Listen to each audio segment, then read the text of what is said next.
So Friday's Daily Mail now, and this is another day and another story about trans people in the NHS. What is it this time, Liam? Yeah, so this is a big move. So every child treated for gender dysphoria by the NHS in the last decade will have their medical records scrutinised to see if the NHS care is causing more harm than good. Because there's been some cases recently of children and adults who've been through the transitioning process regretting their treatment. And also opening lawsuits against the NHS. So, this could be very costly for the NHS. Yeah. And obviously, hugely life-changing for the people involved if it turns out to be the wrong course of therapy. So Sajid Javid today is going to change the law to allow researchers to study data on around 9,000 adolescents who are given counselling or drugs, so puberty blockers and hormones. Yeah. There's been a huge increase. There's 11,000 patients treated last year.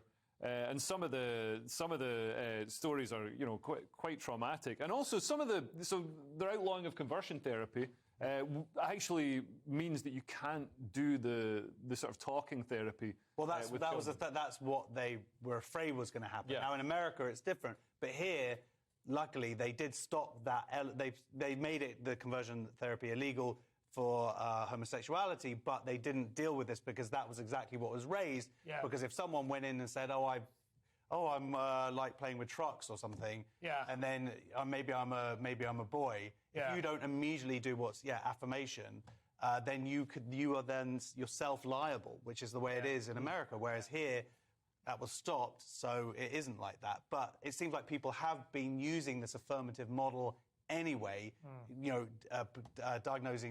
giving drugs to very young teenagers, and those drugs. And after like 2 sessions. Yeah, after 1 to 2 sessions, 1 session even. And the thing is that they said, these drugs, they don't do anything. These hormone blockers, it's just a temporary. But even that has been proved to have massive ramifications on bone structure, on brain development, sexual development. So, and there's the number. It was 138 children were referred for treatment about 12 years ago. Now it's up to sort of 2,000. It's insane. And the difference is it used to be young sort of boys, a couple of boys, and now it's mostly teenage girls, which suggests that it's a fact. Well, the thing that is again, something, it doesn't always necessarily mean anything, the correlation, but the correlation is striking, the degree to which, as the trans thing has risen, anorexia has virtually disappeared. Oh, really? I haven't seen that graph. Yeah, and so the suggestion that this could be the way in which the same anxieties that used to lead to anorexia now lead to this, which is essentially wishing to withdraw from the oncoming...